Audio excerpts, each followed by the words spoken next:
The village of Durn sat at the bend of the Carrow River, which had been generous to it for 200 years. The river gave them fish, and the fish gave them coin, and the coin gave them something to argue about in the evenings at the Anchor, which was not so much a pub as it was a room with several opinions and one barrel of middling ale. Edric Vane was the best fisherman in Durn. He had been the best fisherman in Durn since he was 19 years old, when his father had told him so plainly and without ceremony, the way his father always said things that mattered, dry and complete, still looking at the water. "You're better than me now." That was it. No fanfare. Just the observation. His father had been the best before him. His grandfather before that. The Vanes did not do much else, and did not particularly want to.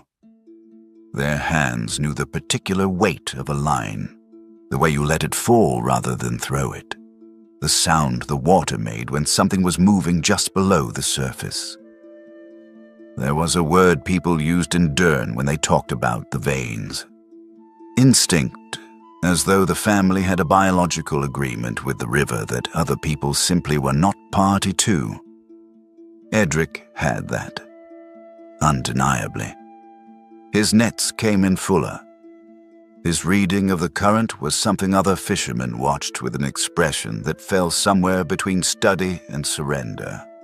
When he said the pike would move north after the second hard frost, the pike moved north after the second hard frost. He was not arrogant about it. Arrogance implies awareness of others' opinions. Edric was simply correct, consistently, and he had stopped being surprised by it the way you stop being surprised by sunrise. What he had not told anyone, not his father before the old man died, not his friend Cole who knew most things, not even himself in any direct and sayable way, was that he had not actually wanted to fish in about 4 years. He did it, every morning, without fail, the way a clock does not stop just because it does not care what time it is. He got his catches. He came home with full nets. People in the village said what they always said, which was that Edric Vane could coax fish from a dry road if you gave him 5 minutes and a piece of string. But the pleasure had gone somewhere. He didn't know when, couldn't point to the morning it had left. It had not gone dramatically. It had gone the way a fire dies when you're sleeping, so that when you wake the room is just cold and you can't say at what exact hour the warmth went out. He fished because the Vanes fished, because his hands knew how, because Durn knew him as the man who did this, and he did not know who he was if they did not. He kept his father's fishing rod on 2 small iron hooks above his cottage door. An old thing, darker than his own equipment, the cork handle worn smooth by 30 years of daily use. He'd made the hooks himself when his father died, specifically for this rod, specifically so it would have a place. He told people he was preserving it, that old rods were better made than the new ones, that it deserved care. He had not used it once in 4 years. If the catch with it was better than his father's had been, that would be one thing. If it was worse, that was a different kind of thing entirely, and he would rather not know. The legend of the forest lake had been circulating at the Anchor for years, the way most legends circulate there, which is to say slightly differently each time depending on who was telling it and how far along their ale they were. The story was this. Deep in the forest, a 6-hour walk from Durn, there was a lake. And in this lake lived the biggest fish anyone had ever seen. Not caught, seen. Glimpsed from the bank, through dark water, massive and indifferent and ancient. Every man who had gone to catch it had not come back. This was agreed upon as fact. The details shifted depending on the evening. Sometimes 3 men had vanished, sometimes 7. Sometimes silently, sometimes with screaming.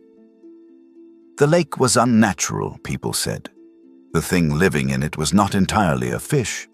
Edric had heard this story 40 times and never given it particular weight.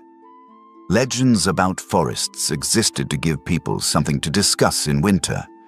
He knew forests. He had fished streams, rivers, one small mountain lake, and they were all, without exception, not supernatural. They were just places with different fish. Then, one evening in early September, when the heat was finally beginning to loosen and the Carrow had gone quiet the way it did before autumn, Call leaned across the table and said, "I heard someone who'd actually seen it. Not stories, with his own eyes, crouched at the bank." "Seen what?" said Edric. "The fish, the one at the forest lake." Call's voice dropped in the way it did when he was genuinely excited. "My cousin's wife's brother. Got close enough to see the size of it. Big as a man's torso," he said. "Just hanging in the water like it owned the whole lake."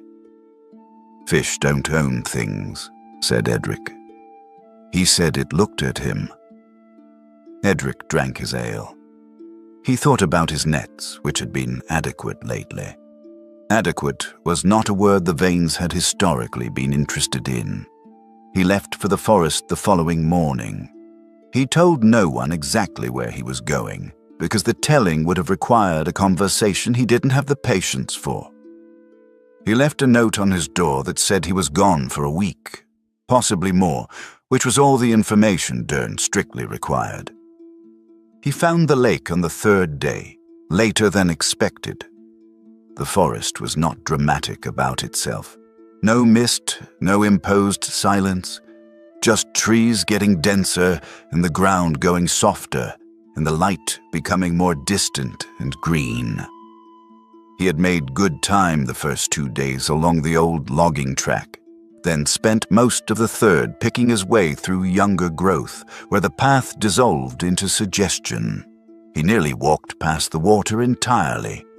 It appeared between 2 oaks without announcement, and he stopped at the bank and looked at it. It was a good lake. Not enormous, 40 meters across, very dark, no visible bottom.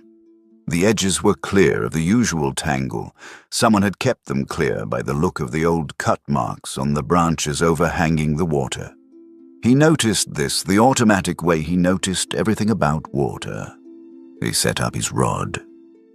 He found a place on the bank where the ground was flat, where the reeds had a gap, and he cast. He fished for 2 hours. The water did not move. The line sat perfectly still in a way that was not entirely natural for a lake with this much inlet flow from the north. He shifted positions. He tried a different depth. He tried 3 different baits methodically, without hurry, because he was Edric Vane and patience was not a virtue he worked at. It was simply how time felt when he was at water. Nothing. He was reviewing his understanding of what was wrong, which was likely nothing, when he became aware that he was being watched. She was standing on the opposite bank. An orc woman, green-gray skin, somewhere between his age and a decade older, difficult to say. She was large the way orc women were large, which had nothing to do with being broad or heavy and everything to do with proportion, built like someone who had never once in her life been asked to be smaller than she was. Her dark hair was pulled back without ceremony. She had a fishing rod in one hand, and she was watching him with an expression that could most precisely be described as, "What is this?" She had been there, he realized, for some time, possibly the entire time. He had been so focused on the water that he had failed to check whether there was a 7-foot orc woman on the opposite bank. He straightened. She didn't move. They watched each other across the water. He looked at her rod. He looked at her line, which was in the water. He looked at her face, which had the extremely controlled quality of someone who had not had a bite in at least an hour and was not going to give that information to a stranger.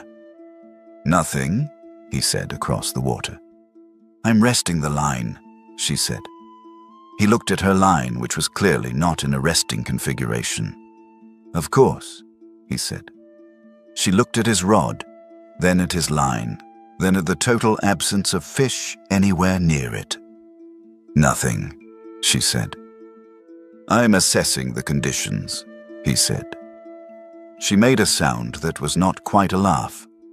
Her name was Mora, and she told him this the following morning with the directness of someone who had decided that if a stranger was going to be on her lake, the least tedious thing was to get introductions finished quickly.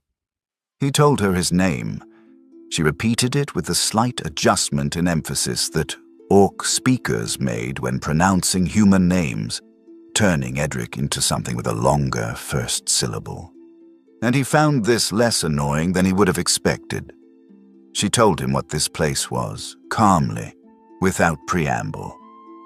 She was the guardian of the lake, not by appointment, not by inheritance, by choice. She had come here some years ago and stayed, because the lake needed someone who understood it, and she understood it better than anyone she could think of.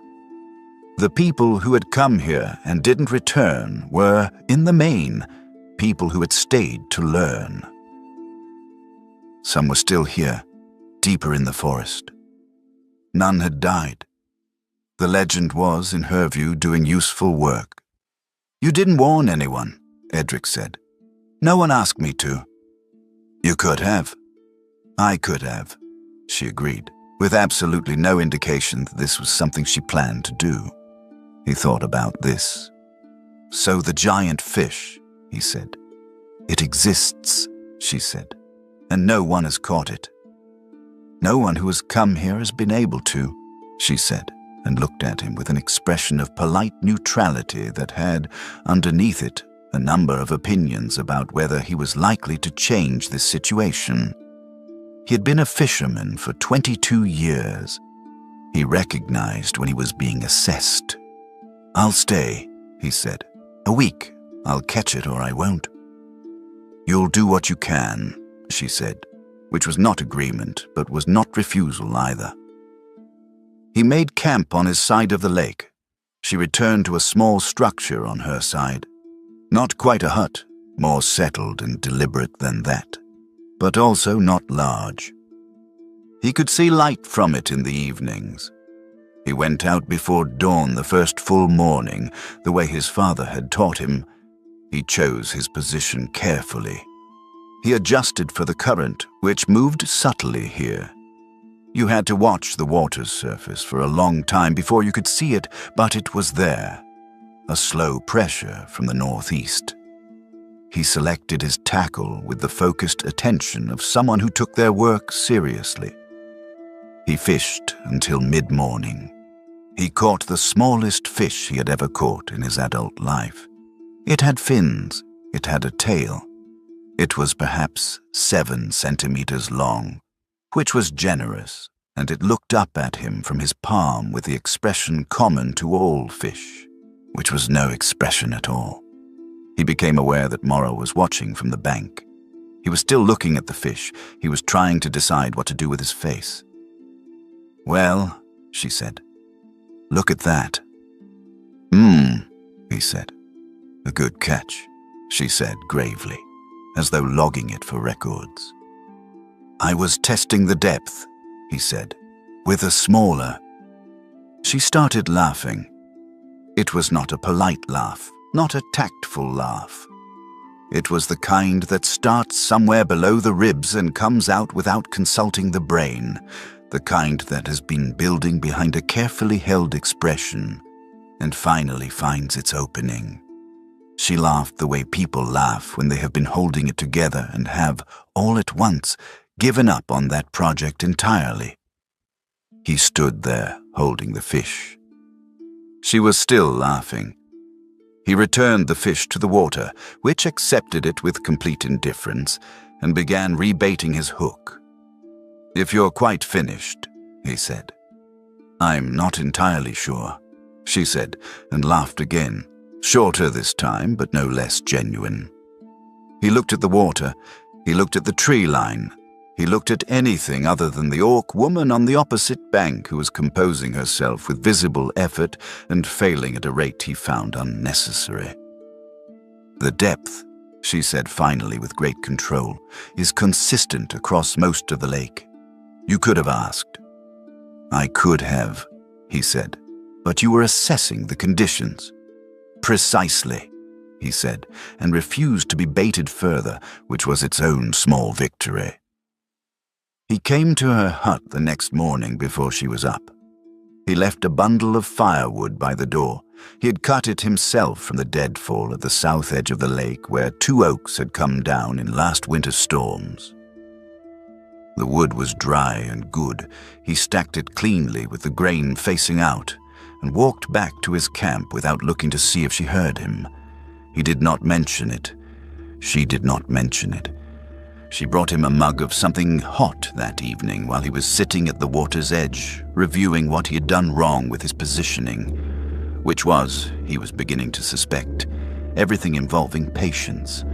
She set the mug beside him on the bank and walked away without speaking. He drank it. Bark tea of some kind, which he wouldn't have chosen. It tasted like something a tree might choose if trees had strong opinions about beverages.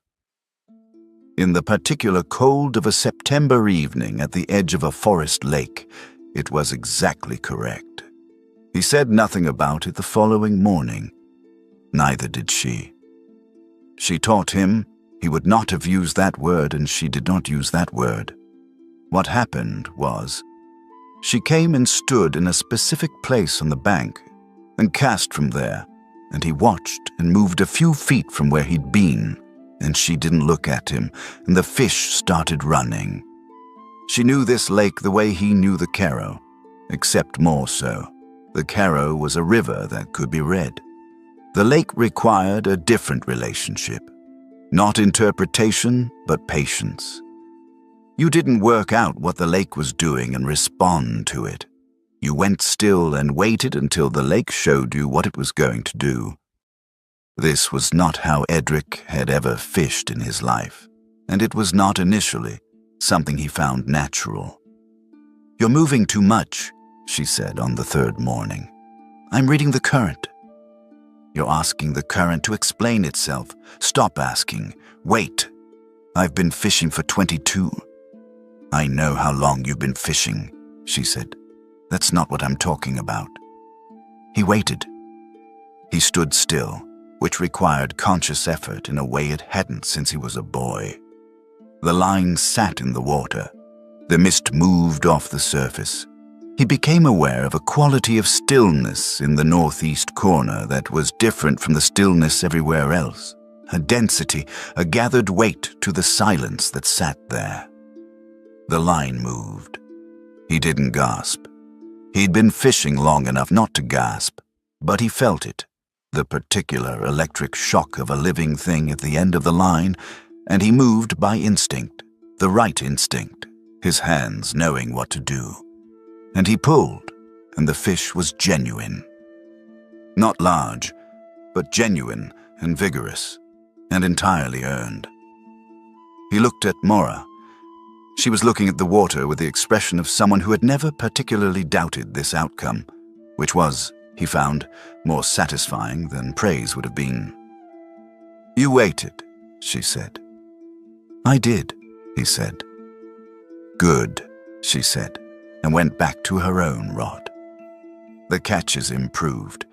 Each day was better than the last, not dramatically but steadily, the way things improve when you're actually learning something rather than performing competence at a thing you already know.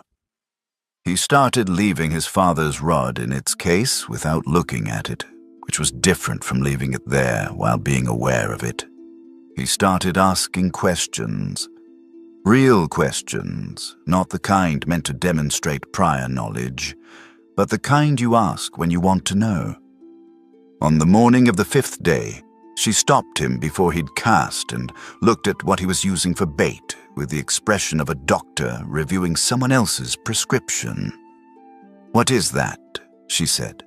"Worm. Standard. Works on every river I've ever fished." You're not on a river." "I'm aware of that." She went to a log at the edge of her camp and came back with something he didn't immediately recognize. A grub of some kind, pale, substantial, the sort of thing that lived under bark and very old wood. She held it out. He took it, examined it, looked at her. "The pike here don't respond well to worm after the first cold," she said. "The temperature drops and they go selective. This is what they want in September." A pause. "I would have mentioned it earlier, but you seemed confident." He looked at the grub. He looked at her. "You were letting me fail on purpose," he said. "I was letting you observe," she said, and walked back to the water. He used the grub. His catch that day was nearly double the day before. He did not comment on this. Neither did she, though she noted it. He could tell from the quality of her not commenting, which was different from ordinary silence in a way he was learning to read. He asked about the pike on the 4th day. It was a technical question, whether they moved north in the season the way they did on the Carrow, and she answered it, and the answer expanded, and the expansion continued. She talked about the way the pike in this lake had learned to hunt in the shadow of the drop-off running across the eastern basin, and how that had shifted over the 12 years she'd been here, and what the population of smaller fish meant for pike behavior in autumn specifically, and whether what she was seeing this year was a pattern or deviation. She spoke for 10 minutes before she noticed. Then she stopped. He said carefully, "The drop-off runs east-west, or more northeast?" She told him. "Northeast, with a lean toward the old submerged rock formation." She drew it on the ground with 2 sticks, a rough map. She was precise about it. She had measured it years ago. He could tell from the level of detail. He found as he listened that he was genuinely interested. Not performing interest, not tracking information he'd need later, actually wanting to know. He noticed she had stopped talking and looked at her. Her face had something in it he hadn't seen before. Less armored than usual, less deliberately arranged. The way a face looks when the person wearing it has forgotten, briefly, to manage it. "Northeast," he said, "with a rock formation." "Yes," she said, and her voice was back to its usual note, deliberate and slightly dry. She picked up her rod. He picked up his. She noticed his father's rod on the 2nd day and said nothing. On the 3rd morning, she said without preamble, "That rod you carry." He glanced at the case. "It's old. You don't use it." "I use my own." She waited for the rest of the explanation. He didn't provide it. "Why do you have it?" she said. "It was my father's." She nodded once and did not ask the follow-up question that was clearly there. Then why carry it everywhere if you're not going to use it? He was aware of the unasked question. He was, in some ways, more aware of it for not being asked. It was more patient than a question asked aloud. It simply sat there between them, in no hurry. "He was the best fisherman in Dern before I was," Edric said, which he hadn't planned to say. She looked at him. "I bring it because it should be somewhere." He stopped. "Not there in the cottage. It should be near water." She considered this for a moment. Then she bent down and picked up her own rod, which was older than his and darker. The wood a kind of deep amber from years of use in forest light. "My mother's," she said. "I broke my first rod against a cliff face when I was 19 and furious about something I've entirely forgotten. She gave me hers. I've used it ever since." She ran her thumb along the grain of the wood, briefly, the way you touch something without thinking. "It doesn't fish better than a new one. It fishes correctly." She looked at him. "That's different." He said nothing. She went to the water.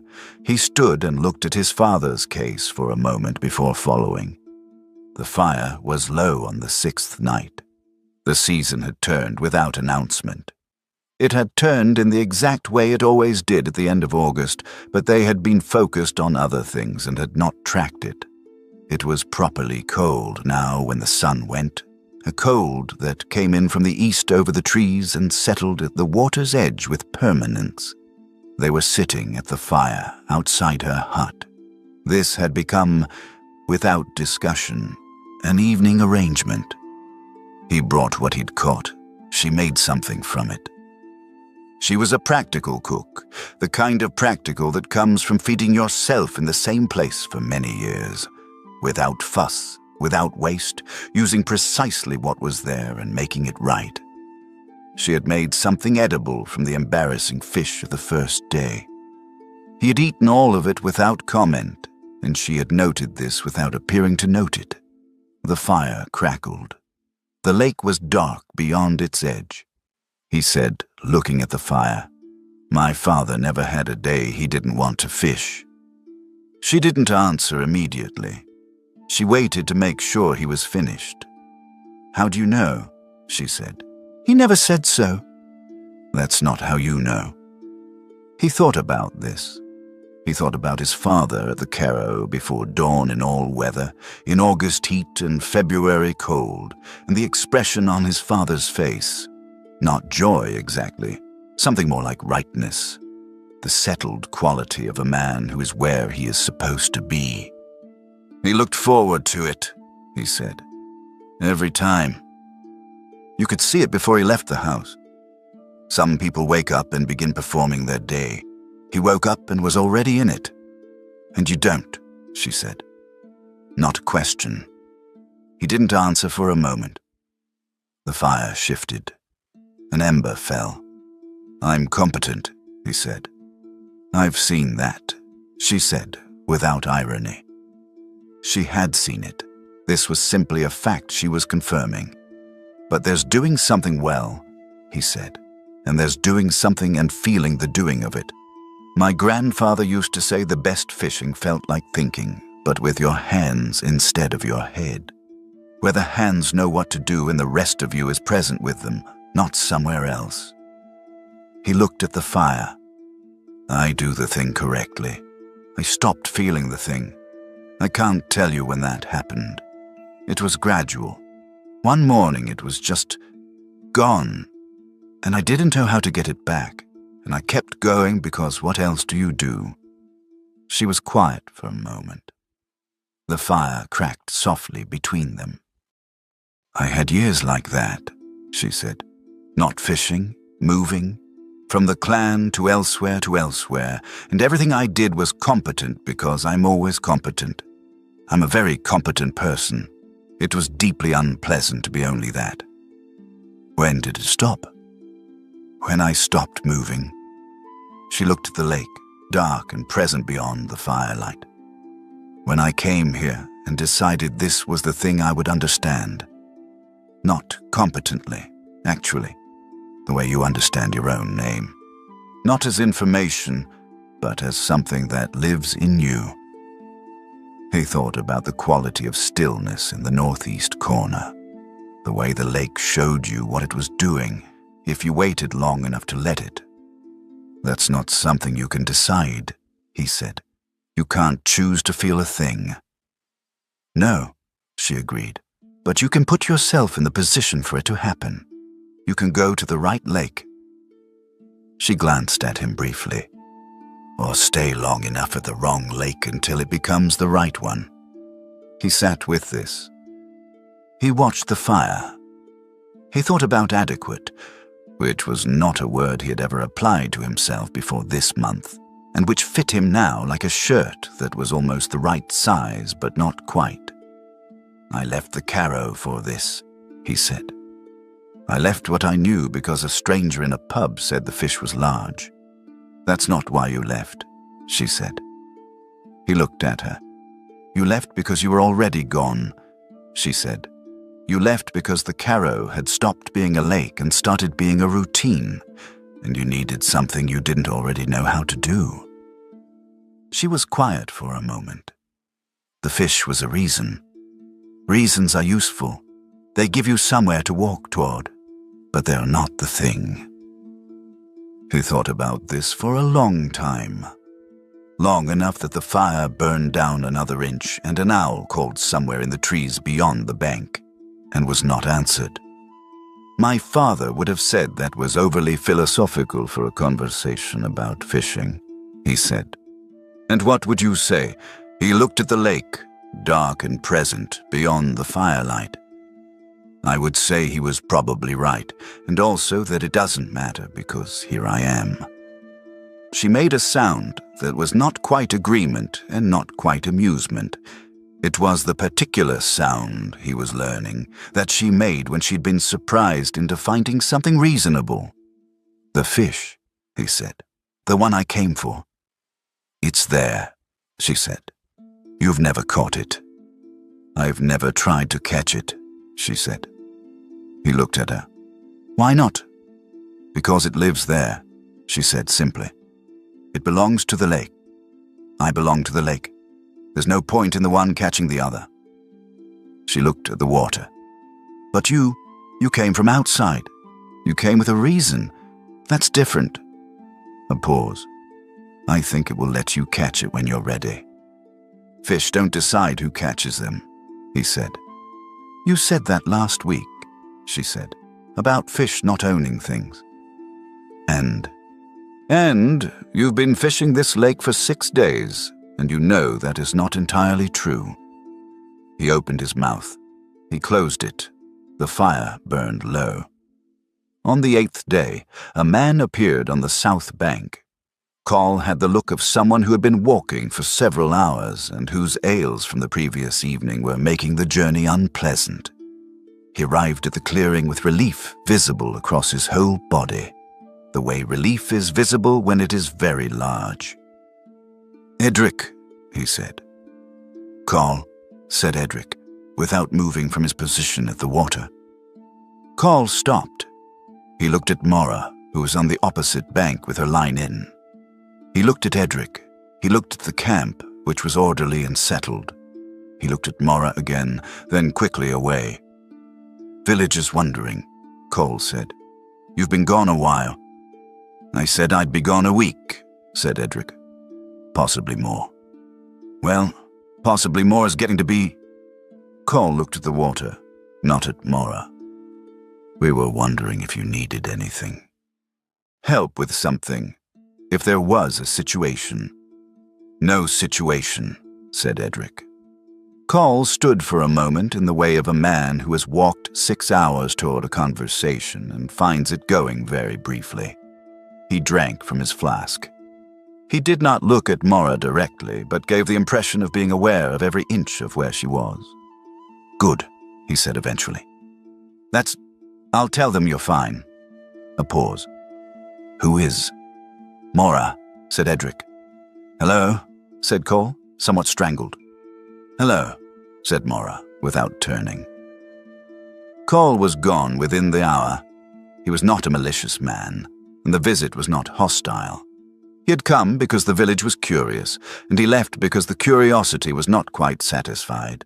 But there was nothing to be done about it, and the walk back was long and his feet hurt more than they had on the way in.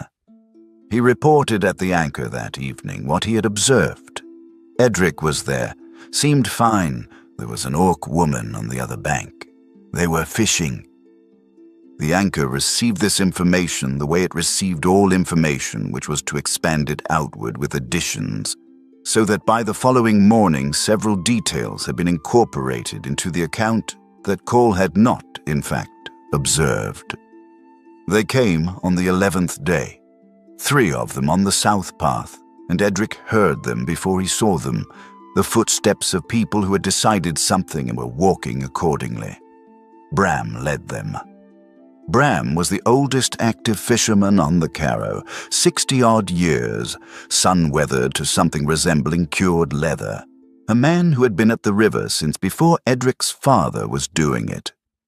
Behind him were two younger men from the docks, whose names Edric knew but did not particularly care about this morning. They wore the expression of people who have been told to stand behind someone with authority and look solid. Edric did not turn from the water when they arrived. He let them settle on the bank. Let them take in the camp, which was orderly, settled, the kind of camp a man makes when he is not leaving soon. Let them look across the water at Mora on the opposite bank, which they did briefly, and then did not do again. Mora was on the opposite side. He did not look to see if she was there, but he was aware, in the way you become aware of things when you fish with someone for long enough, that she had gone still. "Edric," said Bram. "Bram," said Edric. Bram looked at the camp. He looked at the water. He was an intelligent man, and intelligent men, in Bram's experience, did not waste words on things that did not require saying. "People are talking," he said, "about the situation here." "What situation would that be?" "The situation," said Bram carefully, "of you being gone 2 weeks at a forest lake with—" He paused. He did not finish that sentence in the direction he had started it. Bram was old enough to know where sentences of that kind led, which was nowhere useful. "The question is reputation," he said instead. "What the vein name means in Dern. What people depend on when they say it." "The vein name is a fishing name," said Edric. "It is." "Then perhaps have a look at the fish." He had not turned. He reached to the side and picked up the cord on which he kept his daily catch. 11 fish, all of them substantial. The kind of catch that required explanation if you had previously held assumptions about the quality of fishing in a forest lake 6 hours from the river. He laid them on the bank carefully, in a row, the way his grandfather had always displayed a catch. Not for show, but so you could see the quality properly. So the work could speak for itself. The 3 men were quiet. "Day before yesterday." 14, Edric said. "Day before that, 9. But 3 of them were large pike, which you can see at the end. The week I've been here, I have not had a single blank day. I'd not had that run in 4 years, fishing the Carrow." He straightened and looked at Bram directly for the first time. "The lake is teaching me things I didn't know, about patience, about water, about the specific and serious difference between going through the motions of a thing you have always been able to do and actually understanding it." He looked at the fish on the ground. "Come back in a week. I have something to show you." Bram looked at the fish. He was doing arithmetic with his eyes. The fisherman's arithmetic that takes in a catch and produces a rapid and accurate assessment. The assessment, by the look of Bram's face, was not what he'd expected. "The village says," Bram started. "The village," Edric said, "will have its most capable fisherman back in a week, with more knowledge than he went in with and more fish than it expects. I would suggest that is good for the village." One of the younger men behind Bram cleared his throat. "It's not just the fishing is the thing, it's—" He looked across the lake and stopped.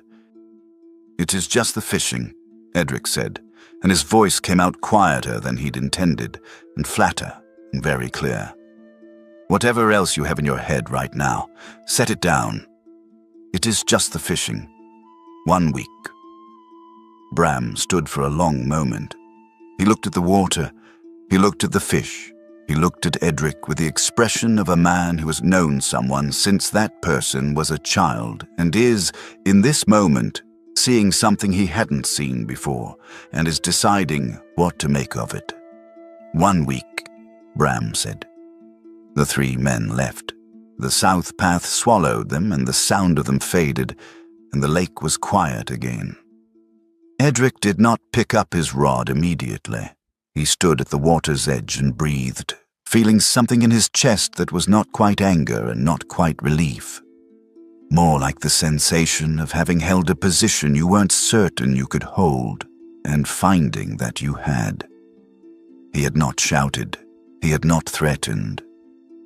He had shown them fish and told them to come back in a week, which was not satisfying in the dramatic sense, but was, he knew, the only thing that would actually work.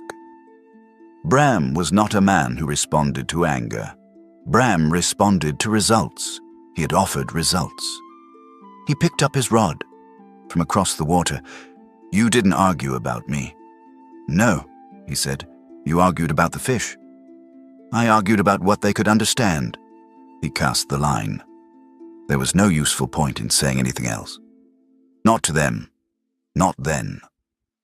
There was a pause. "No," she said, and her voice had something in it he hadn't heard before. Something quiet, unguarded, there and gone in a single breath, like a thing seen at the edge of vision. "I suppose not." A longer silence followed. He fished. She fished. The afternoon moved over the lake slowly, the light going sideways through the trees. "You knew I could hear," she said. Not a question. "Yes," he said. "You knew that before you spoke." He had known it before the delegation had finished arriving. He had stood at the water and felt her stillness across it, the particular quality of someone who is listening very carefully to something they are not certain they will like. He had made his choices accordingly, not for her benefit, or not only, because they were the right choices, and she was going to hear them either way, and it was simply better that what she heard was true. He didn't say any of this. It didn't need saying. The lake was calm. The shadow in the northeast corner sat where it always sat, patient and indifferent to everything human beings did near its edges. That evening, she said, "Grouth."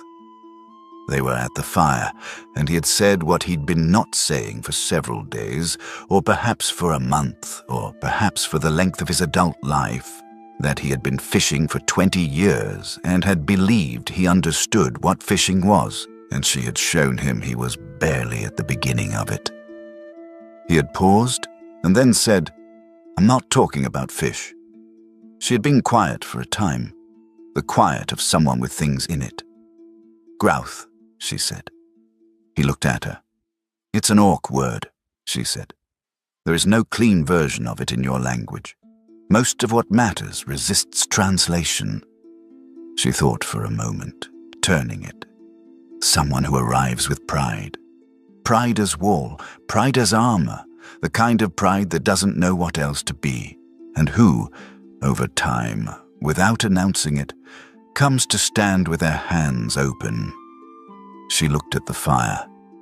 In Orc tradition, it is not given as a compliment. It is more like a recognition, an acknowledgement of what a person has become in the specific way that matters. "And you're saying that to me," he said. "I'm saying it to you," she said. He sat with this for a moment. "Grouth," he said. The vowel was slightly wrong, the emphasis misplaced. "Closer," she said. He tried again. "Less close," she said. He tried a third time. She made a sound that might have been a laugh, short, genuine, a small thing she released without catching it first. He did not mind. "Grouth," she said once more, slowly, the shape of it clear. He listened to it carefully. "What happens to a person who's called that?" "Nothing happens to them," she said. "They simply are it. It stays true." He nodded, slowly, watching the fire. "Grouth," he said again, and this time the shape of it was close enough that she didn't correct him. He caught the fish on the 14th day. He had not expected it to happen that day specifically. He had learned in 2 weeks to stop expecting specific outcomes from this lake. But the morning had a quality to it he recognized now. The stillness in the northeast particularly dense, the line of shadow at the drop-off unusually clear, the water holding itself in a way that had information in it. He took his father's rod from its case without quite deciding to. He held it for a moment. It was heavier than he remembered. Not actually heavier, the same weight as always. But there was a presence in it, a substance.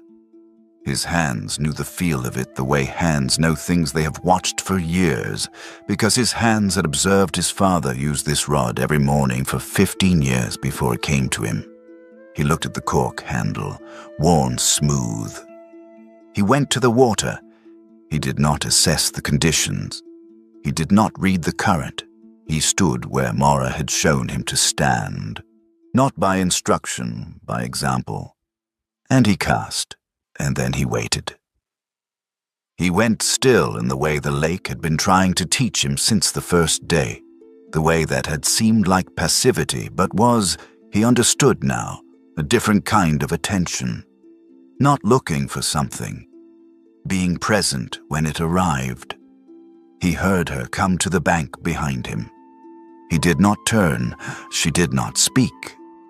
The fish took the line in the late morning. He knew immediately it was different. The size of the resistance, the weight of it, the particular pull of something very large that had not been caught before and did not yet know what it was dealing with. He had caught good fish. He had caught the fish that had made his name, and his father's name before that. This was not good. This was something else entirely. He kept his hands steady. He gave line when he needed to give line, took it back when the fish gave room, the whole thing moving with its own rhythm, which was not his rhythm, but which he followed without arguing with it. Time did something strange. It got slower and more complete, the way it does when everything you have is needed for one thing, and there is nothing left for keeping track of minutes. At some point he became aware that Mara had moved around the bank to his side. He didn't know exactly when. She stood perhaps 3 feet to his left, close enough that he could hear her breathing. Steady, unhurried, the breathing of someone watching something important with the whole of their attention and no intention of interfering. He felt, in a way he could not have described, that her presence behind him was part of how he was managing this. Not assistance, just a weight at his back that was not pressure. He brought the fish in. It was, in fact, what the legend had said.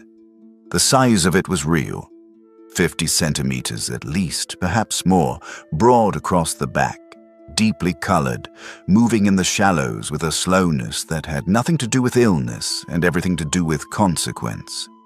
This was a fish that had lived a long time in this particular darkness and had never yet met anything it considered an equal. He held it up. He looked at it. He looked at Mara. She was looking at the fish, and then she was looking at him, and the expression on her face was not surprise. She did not surprise easily. But it was something that had nothing in it of the controlled neutrality he had been watching for 2 weeks. It was open. Briefly, completely present, the way a face looks when it has forgotten to be anything other than what it is. He released the fish. It moved in the shallows, testing. Then it turned and went back into the dark water, unhurried, carrying itself with the unhurriedness of something that has been here longer than anything watching it. It descended without drama, without ceremony, and was gone. The water closed over where it had been and showed no sign of what had passed. He looked at the rod in his hands, his father's rod, worn smooth, heavy with use, the first cast it had made in 4 years. He thought, this is what it feels like, to feel the doing of it. He thought, I know what my father's face looked like in the morning. He stood at the water for a while. Mara was beside him. He didn't know when she had come around to his side.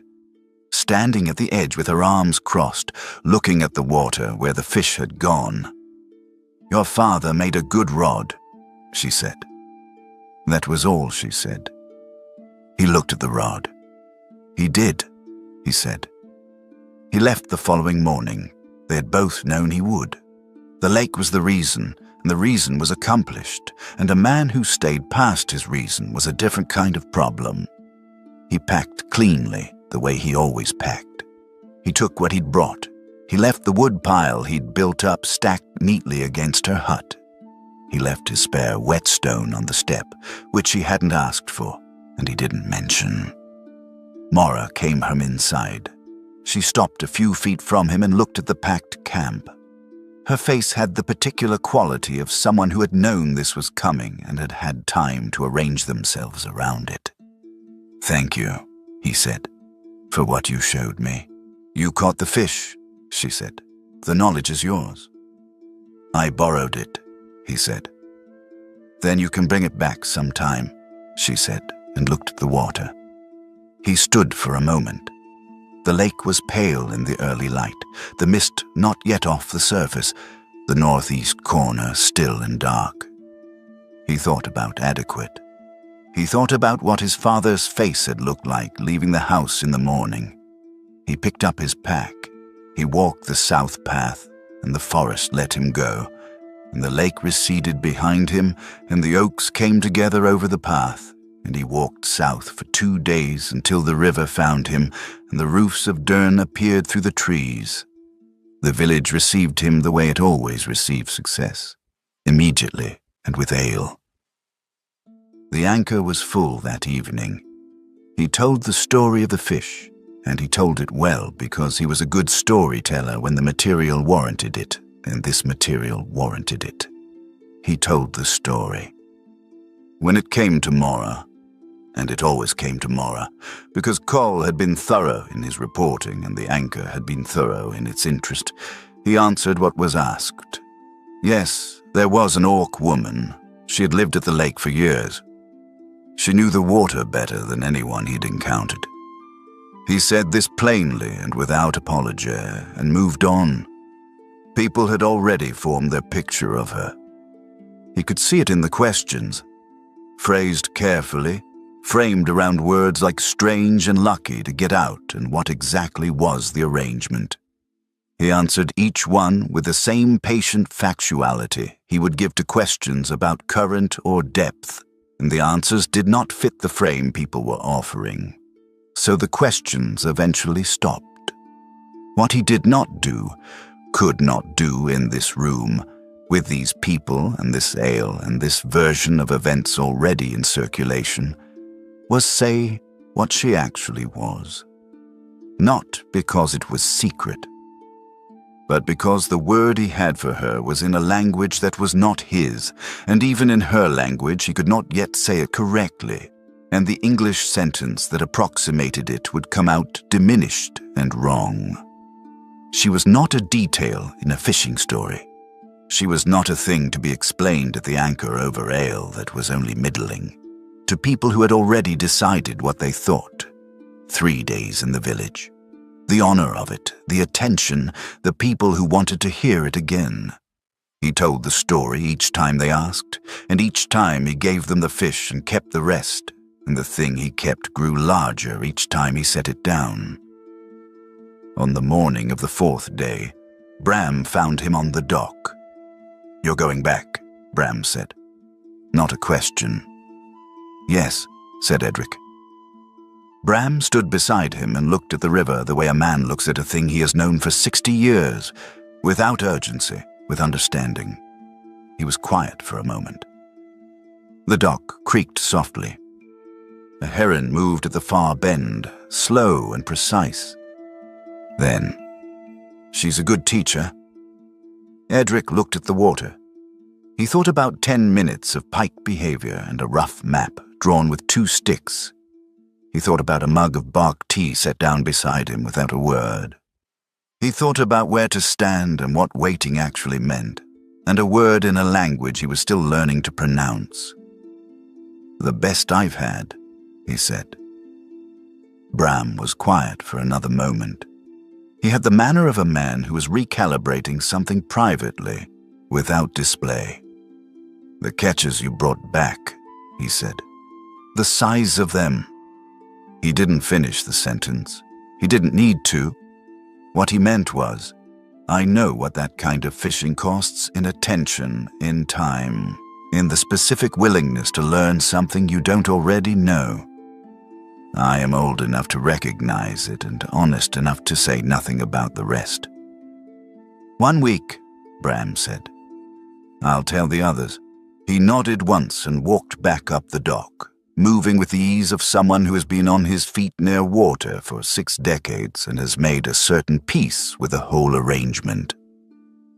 Edric packed that afternoon. He found his way back in 2 days. He knew the path better now, knew where it narrowed, where the ground went soft and you had to walk the ridge above it, where the light changed and meant you were an hour from the water. The forest was deeper into autumn, the leaves doing what they do, the color and the falling, and the lake appeared between the oaks the way it always had, as though it had been waiting there calmly while he sorted himself out. Mora was on the bank. She was fishing, her line in the northeast corner of the lake, exactly where it belonged this time of year. She had the settled quality of someone who was not particularly surprised to find that the morning had turned out to contain a person arriving from the south path. He set his pack down. He took out his rods, his own and beside it his father's, and came to stand a few feet from her on the bank. She did not look at him. This was not indifference. He understood now the difference between her not looking and her ignoring. They were entirely different things, separated by a quality of attention he had learned to read, the way he'd learned to read the northeast corner. She was aware of him. She had been aware of him since he came through the tree line. The not looking was simply how she let things begin without ceremony, which was the only way she let things begin. He cast his line. They fished. The morning moved over the lake.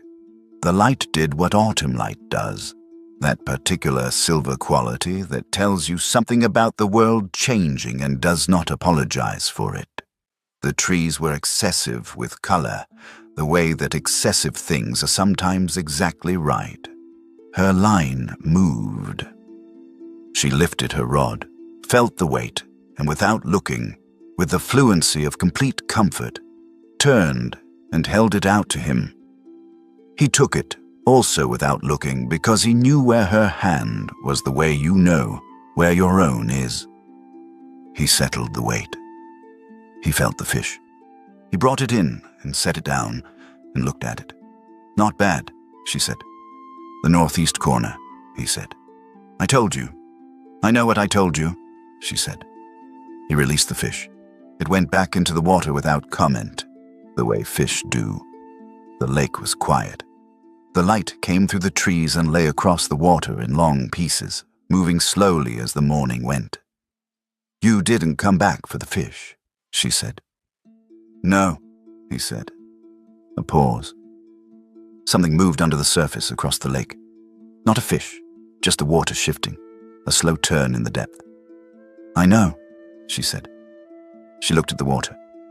The fishing is better when you're here. A pause. I don't know why. He looked at the water too. He thought about adequate. He thought about feeling the doing of it. He thought about a word in a language he couldn't quite say correctly. Grouth, he said. The vowel still not quite right. Still slightly off in the emphasis. She didn't correct him this time. Something changed in her face. Not a smile, not exactly, but the quality of a person who has heard, in the imperfect sounds of a language not their own, exactly the thing they needed to hear. The thing that stays true. They stood at the lake's edge in the autumn morning, 2 lines in the water, and they fished. The lake did what it had always done, which was hold everything in it, without announcing what that was, and wait and be there. Enormous and patient, and full of things that would reveal themselves in their own time to anyone willing to be still enough to let them. That, at least, they had both learned.